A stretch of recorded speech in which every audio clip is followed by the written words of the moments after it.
Hi, this is Peter Schweizer, and welcome to The Drill Down, where we relentlessly expose cronyism and corruption and the abuse of power in Washington, D.C. My co-host, as always, Eric Eggers. Eric, how are you? I'm great, Peter. How are you? I am doing well. I'm at a remote location, but we want to talk today about very interesting developments on Capitol Hill. Of course, the Oversight Committee under Congressman Comer on May the 10th held a press conference and released a new report concerning the Biden family. And there's some interesting developments here. We want to talk about what the report says, what it confirms that we already knew, what's new in this report, and I think most importantly, Eric, where this is going. It's important for everybody to remember this is in the early stages of the committee's research process. So, Eric, what were your reactions to the Comer Committee's report? I don't know how you continue to be proven right. It's like you don't spend a lot of money, trust me, people. But so it's not as if you're paying members of Congress, but it is interesting to me how stuff that we report in your books always tends to be validated by third-party entities, which I think helps confirm the stories we've done and then add to it. And that's actually maybe one of my most favorite things of working with you and working here. It happened with Hillary Clinton. We wrote Clinton Cash, and then all the Hillary emails came out that showed the communication happening between Bill Clinton's staff at the Clinton Foundation and Hillary's Secretary of State Department. And it sort of like helped put the transactions that we documented into this light because we could see all the conversations happening behind the scenes when you first reported on Hunter Biden in Secret Empires and his deal with the Chinese government. And then that was validated by the laptop, in which, once again, we could see all the email conversations happening between Hunter Biden, his associates, about the business they were trying to do because of Joe Biden's name. I mean, that was good. And then to have members of the House of Representatives come out and say, hey, by the way, we now have the receipts, or at least some of them. We have the financial transactions. We know how many Bidens are taking money because of this. We know how many different shell corporations have been formed to try to help launder this money through these transactions. So it's always great to see the stuff that we've been reporting on, even though the media ignores it, be validated this way. Yeah, that's right. I mean, when we first reported on this in 2018, the reaction was this was a myth. It's not true. There were no deals. It's now nice to see this confirmed by this committee. And I think the committee did a good job. It's at the very early stages of kind of laying out what the predicate is here, Eric. They laid out the fact that some $10 million in foreign money, a lot of it from China, they've discovered so far that this money came from a couple of different entities in China. They certainly don't have all of them yet. And part of it is, the reason is because there are 4 banks that they've subpoenaed the records for, and they expect that there are 12 that were actually involved in these transactions. So they're only a third of the way through. And that's one of the things I think that's important for people to keep in mind. We're still at the very early stages of this investigation. 8 more banks to have their records subpoenaed, and there really has been no witness testimony per se. In other words, they haven't brought in Biden family members. They haven't brought in business partners. They certainly haven't brought in Hunter Biden to discuss the terms of these deals. So I think what they laid out was important. It confirmed what we knew, and it also showed, Eric, this tangled web of some 20 limited liability companies that the Biden family had set up, which the committee basically inferred was an indication that they're trying to hide these transactions. In other words, they asked the question, why do you need so many LLCs, except for the fact that you're trying to hide where this money is actually going, which is to the family? Yeah, I liked one of the quotes, which is, "This is not the way legitimate people do business." And it's hard to argue with that, actually. Like the reason why the only reason why you would do business that way is if you're trying to avoid paying taxes, which I can certainly respect, or if you're attempting to conceal or disclose who actually owns the money. And then I guess the question would become, why are you trying to intentionally conceal or disclose things? If it's because it would be quite embarrassing and potentially seen as corrupt and unseemly for anyone connected to the President of the United States to be making money from some of the people that the Bidens are making money from. So, and we can talk about the details of some of those transactions. And I think it's a great point. Like, what's cool about when the Hunter Biden stuff gets lifted up to center stage by House Oversight Committee members, as it was last week, is then essentially it becomes more challenging for the media to ignore it to the extent that they have been ignoring the story for as long as they have been. And one of the great points I've heard people make, and you've been making this point, and I've been making this point for some time, is where the money's coming from is important. Because it's coming from China, it's coming from Romania, it's coming from the Ukraine. It's not coming from Western Europe. It's not coming from Canada.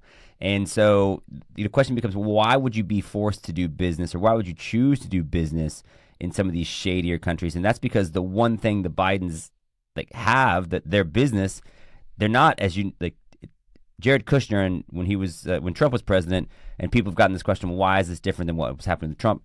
The Kushners actually provided a service. They had real estate. They had an established business model. The Biden's business model is selling access to the Bidens. And when Joe Biden's in vice president, most of these businesses were formed when Joe Biden was vice president. And they continue to do business despite what Joe Biden said since he's been president. I think that was another big revelation to me. But so I guess, how does it feel for you? Because you're sitting there seeing this. You've been the one writing books about this. You're the one that's had to give interviews and defend the fact pattern. I mean, what was your takeaway from it? Yeah, no, I thought they did a very good job. And I think, just to highlight the point you made, it is important, and the committee made a point of this, that what the Bidens do with these LLCs and businesses, there's no tangible underlying business here. Take the example of Jared Kushner, as you mentioned. By the way, the first book where we exposed the Biden's overseas deals with China, Joe Biden was on the front cover. Also on the front cover was Jared Kushner, because we looked at and raised questions about some of the transactions involving 666 Fifth Avenue, which is a large building in New York City, and the fact that the Kushner family's business had received financial support and an investment from an investment trust that was 20% owned by the Saudis. Now, it's legitimate, I think, to raise questions about that. Is it related to politics? But let's not ignore a big, massive thing here, which is that in the case of the Kushners, you actually have these large commercial buildings. They've had a real estate business for decades, long before Donald Trump ever ran for office. In the case of the Biden family, these LLCs were all set up shortly after Joe Biden became vice president of the United States. They don't have buildings. They don't have a consultancy where they offer financial advice. They don't bring any capital to the table. They got nothing except what they have is opportunity.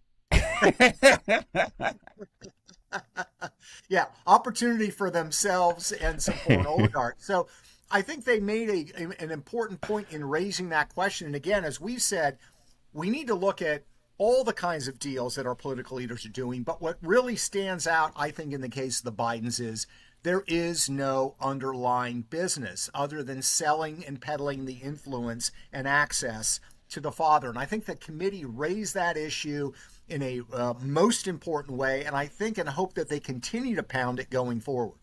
Yeah, and I think, to your point, they sell that, and they're intentional, and they're actually quite smart about it. And they also sell the appearance of influence of Joe Biden, and then by extension, American policy, posture, and action, which is quite the thing. So one of the emails that we've had for some time and we've talked about is an email that Hunter Biden sends to his then business partner, Devon Archer, when Joe Biden gives a speech in Ukraine, and Joe Biden says to Ukrainians essentially that you should continue to invest in and focus on your own domestic energy and natural gas specifically. And so, hey, it's the vice president. He's the point person on policy in Ukraine. On its face, it's not that magical or damning of a thing for Joe Biden to be saying that to Ukraine, especially if we're not trying to be helpful to Russia at the time.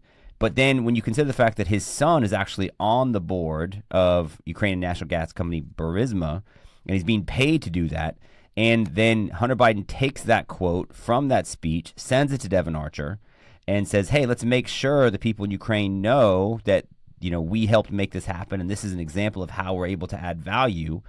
Whether it's true or not that they actually influenced what Joe Biden says, they're claiming credit for it. And what we don't know is if they had access to it. I mean, and that's the thing, too, is like, what if Joe Biden said that because his son told him to? And his son is being paid by these natural gas companies. We wouldn't have an email from Hunter to Joe saying, hey, please say this.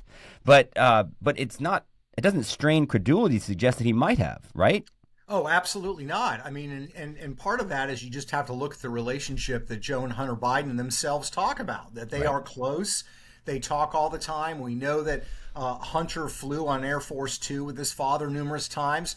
There's another email, in fact, where Hunter Biden's flying with his father to Mexico, and Hunter sends a steamy email to a Mexican businessman where he says, he's angry and he says, look, to this individual, look, I got you meetings in the White House. I got you meetings in the private residency of the vice presidency. That's when Joe's vice president.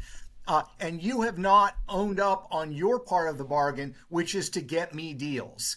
That's a classic example of kind of selling access. So the committee, I think, did a very good job of, in the early stages, laying out the predicate. And I think the most that the White House is left with and that the established media is left with is to say, well, you haven't proven that Joe Biden was involved. You haven't got the smoking gun. And my point would be, it's early on in the investigation. We're only a third of the way through. There's more information to come forward. And the issue, I think, ultimately has to be spoken of in really broad terms. I mean, a lot of the president's defenders are basically saying, Eric, we have to just see if there's a law that's been violated. This congressional committee has to prove a crime has been committed. My question would be, let's assume for a second, I don't think this is the case, let's assume for a second that there was no crime that happened here. Do we really think it's okay and good for our political families, the family members of the Treasury Secretary, of the President, of the Vice President, for the Senate Majority Leader, for their family members to start taking in millions of dollars of cash from China? That this is good and there's nothing wrong with it because you can't prove that a law has been violated? That's essentially what they're defending. And I think what we have to see at some point from somebody at the White House or someone else is to condemn this behavior, because if they don't, it just demonstrates to me again that they're not serious in recognizing the China threat. And I think that's related to the fact that the family is receiving this money. Yeah, it was really interesting. You and I actually got to hang out yesterday in the Atlanta airport because you were on your way up north, and I was on my way back from England, where I had been attending a soccer game. But Yeah, while and I so was there, let's just be clear on this, by the way. The boss is flying to New York on work, and the vice president is flying back from a wonderful trip to London for vacation. So let's just highlight that for the audience. yeah, you have to work harder. That's why you're the president. I'm basically I'm like Joe Biden under Obama. Like, I'm just going to talk about racial injustice and look for ways to cash in. What do you want from me? So, but it was interesting to have two conversations with two different people who, one would be quite left and one would be more to the right. But they both had different takes on, they were aware of and had different takes on the Hunter Biden investigation. The liberal person who's a lawyer said, oh, this is kind of silly and it doesn't really mean anything, until you put it in the context of, well, what if you view the Hunter Biden story as the vehicle by which China is attempting to infiltrate U.S. policy and try to curry favor? We didn't really make the point when we had the interview with Congressman Wolf, who was talking about the report that's come out about all the human and civil rights violations China is now guilty of, according to this analysis, and that's why they're calling for a total ban on lobbying in the United States on behalf of Chinese interests. But we didn't put that in the context of, so people are saying you shouldn't lobby for Chinese interests because of how bad China is. Yet the son of the president's currently business partners, essentially, or has been business partners in China. So if it's not okay to lobby on their behalf, I have to think it's probably not okay to be in business with them if your father is the president of the United States. I mean, that's a frame of reference too. But I talked to my liberal English friend about that, and she said, actually, no, China's influence peddling is a real problem. We've had massive problems with it in the UK as well, and that's true. You've got Chinese agents essentially bribing members of the English Parliament, and members of the English Parliament is like, oh my, who knew they would be targeting members of our government to try to curry favor? But that's their business model. That is what elite capture looks like. And then my more conservative English friend said, oh, it seems terrible. How can it be legal or appropriate for Joe Biden to be point person on policy towards Ukraine? How can he be in charge of things regarding China and his son's taking money from people in that business? I mean, some people sort of get it. Some people view it through a more political lens. But I think in either case, if you frame it not just, hey, the Bidens made money. I mean, that's bad in and of itself. But lots of people make money, lots of people cash in on public policy and public positions. That happens. It's not great, but it's what keeps our think tank afloat. But I think the real story is, in fact, the way that it's sort of an end around on the governing structure that our founding fathers set up. You're just going to the son of the president and trying to get him to help shape U.S. policy that way. Yeah, no, and I think the committee finally started to talk about the all-important context that you were alluding to, which is the fact that this is not a guy in China who runs a potato chip factory and has decided that, oh, Hunter's going to do marketing for us. And I mean, they raised for the first time, I think in a really important way, something we've hammered in on, is identifying who are these people that are actually putting money into the pockets of the Biden family. And Congressman Andy Biggs from Arizona at the press conference made the very important statement that we have highlighted in our research, that Chairman Yi, for example, the head of this Chinese energy company, CEFC, who sent some $5 million to the Bidens, his job right before he became the head of this energy company was the co-director of an entity that did overseas work for Chinese military intelligence, and that organization actually set up spies in deep cover overseas. So again, this is not a guy running a potato chip factory. He's not making shoes for Ivanka Trump in China. This is a guy that has bona fide intelligence ties. And CEFC, the energy company, which is sending the money to Hunter Biden, was formed by former individuals connected with the People's Liberation Army. And it has all these ties. That applies to this deal. It applies to all of the Biden deals. So to pretend this is just kind of like self-enrichment corruption, to me, is ridiculous. This has all the markings and should raise all the red flags of an intelligence operation. I'm glad that Andy Biggs in the press conference started that conversation. We need to have that conversation in this country. And can we just pause for a second and take a minute to tip our cap and respect the ruthlessness with which China does business as it relates to the United States? So just think about this. The guy that's in charge of Chinese energy is the guy that used to run essentially their spy agency. And I just like to contrast that with the guy that's in charge of the U.S. roads is the former mayor in Indiana who rides a bike with a helmet. You know, I mean, like, China's got quite a contrast. The visual imagery there is very powerful, Eric. China's got the spy chief. We've got Mayor Pete. You know, he's got his puppies on his Twitter. Like, that's what we're doing. Yeah, this I think is one of the areas this committee needs to go looking in the future. We're going to see that number grow. 10 billion is the amount that they said so far that they've determined coming from these foreign sources. Well, hang on, let me ask you about that. So 10 million is what they've said. And but you have been reporting for some time, and I was going to ask you about that because I heard you be asked about that on Sean Hannity's radio program the other day. We did a great job on. I don't think you get enough credit for just how excellent you are consistently in your national media appearances. Right. But he said, hey, well, so how do we get there? Because in Secret Empires and these other numbers, actually in your last book, Red Handed, you talked about $31 million coming from 5 different transactions to Biden family members from essentially people connected to the Chinese military apparatus, including Mr. Yang Ming. And so how do you reconcile the numbers that the Congressional Oversight Committee are using now versus the numbers that you've reported on previously? Yeah, no, that's a good question. Again, they've done 4 of 12 banks. What the 10 million figure that they cite does not include is the BHR, the private equity fund. University of Chicago Business School professor estimates that's probably worth $20 million to Hunter Biden alone based on the size. It also doesn't include some of the other transactions that we know about, including Rosemont Realty, for example. There's a wire transfer from Henry Zhao. So that number, that $10 million figure, is going to continue to grow as this committee gathers more financial materials. And there's this lingering question of that BHR. That's that $1.5 billion private equity deal. Hunter Biden was given an ownership stake in that management company. That's supposed to be worth about $20 million. He says he sold it. There's been some contradictory views on whether he has, but they've argued he sold it. But the question is what was the market value of that at the time that he allegedly sold it, and how much did he get for it? That may not be reflected in the numbers that we get. But the bottom line is, it's going to be tens of millions of dollars when we are said and done. And again, it's coming from businessmen in China who all have links to Chinese intelligence, meaning they're business partners with the top spies in China. These are not rank and file businessmen. And that, I think, again, has all the hallmarks of an intelligence operation rather than just some random get-rich-quick scheme that Hunter Biden had in China.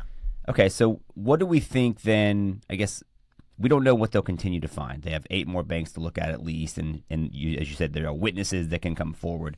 In your mind, give me the best case scenario for, hey, if they produced this, then this would be actually compelling, and this would be something that there's no ignoring this. Is it a witness you'd like to hear from? Is it a financial transaction that you don't know about but you suspect might exist? I mean, what's the one thing you'd be the most interested to see if they can uncover? Well, I think it's going to be very interesting going forward as they zero in on Joe Biden's role in this. And let's remember something. Joe Biden had a private separate phone that was paid for by Hunter Biden and his business partners when Joe Biden was vice president of the United States. That was the private phone by which Hunter Biden and his business partners, we know that they communicated with Joe Biden on this phone line because they referred to them in emails. Let's remember that phone number can be subpoenaed. And it's going to be interesting to see when we start getting phone records and other information to see who and when Joe Biden was communicating with people. That, I think, is going to be a tell-all sign of Joe Biden's role.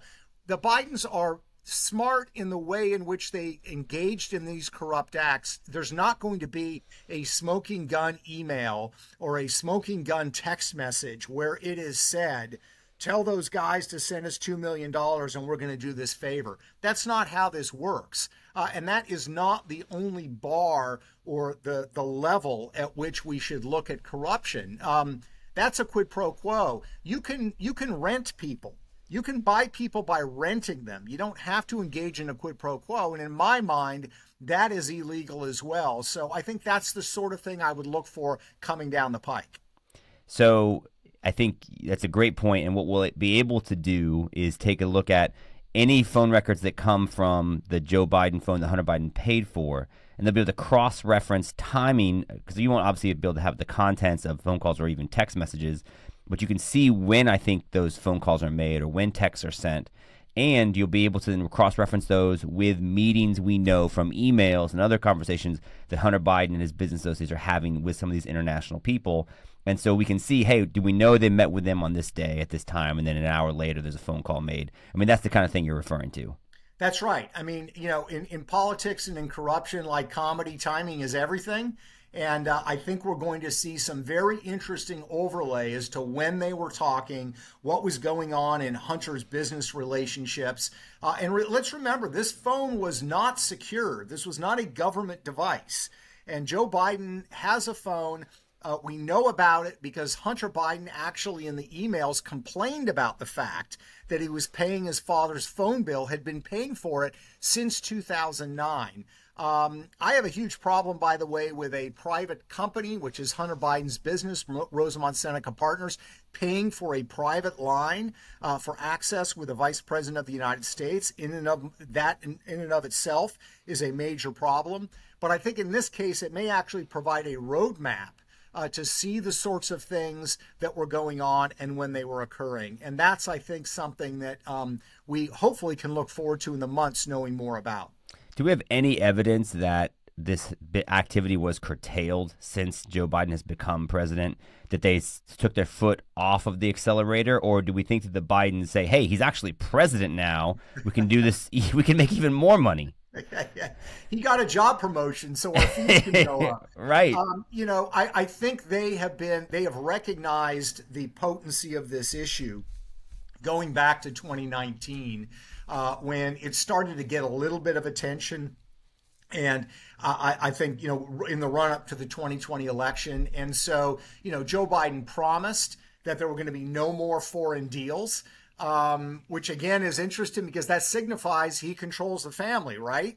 But I'm not taking his word for it, but I do think they recognize the potency of this and the vulnerability of it politically.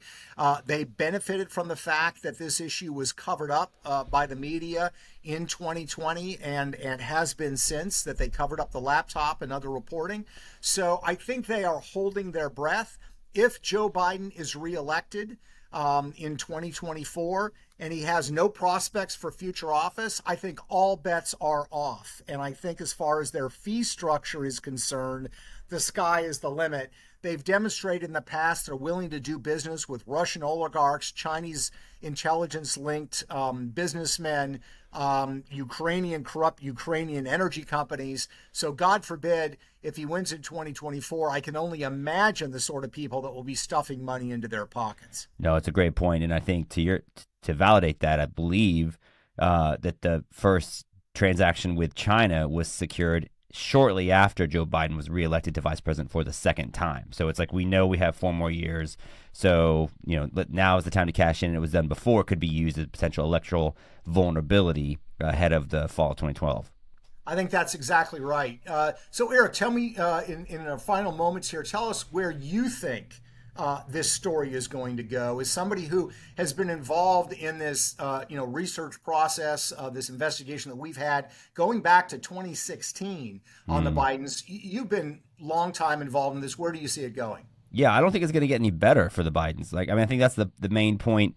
That just was my perspective on it in all the interviews I've done, and all the stuff that as we continue to see every next email, every another transaction, the number of Bidens involved doesn't get smaller, it gets bigger. The amount of money the Bidens made continues to go up. It's not like, oh wait, actually that wasn't a $2 million deal, it was a $50,000 deal. No, the money continues to increase, and and so the fact that we've got grandchildren now being included in this doesn't suggest that Joe Biden was less involved, right? Like they just, we have so much money, we have to find more people to give this to so that we can then keep it on hand for Joe Biden. So I do think that as the committee continues to do this, and this is why we've been optimistic all along, you now have people with subpoena power. So between this and the lawsuit that Hunter's enmeshed in Arkansas, in which the judge has told the little girl's lawyers that they're able to subpoena his art transaction records. I think this is another possible revenue stream from foreign actors. So I think that, I think we're going to continue to find out more.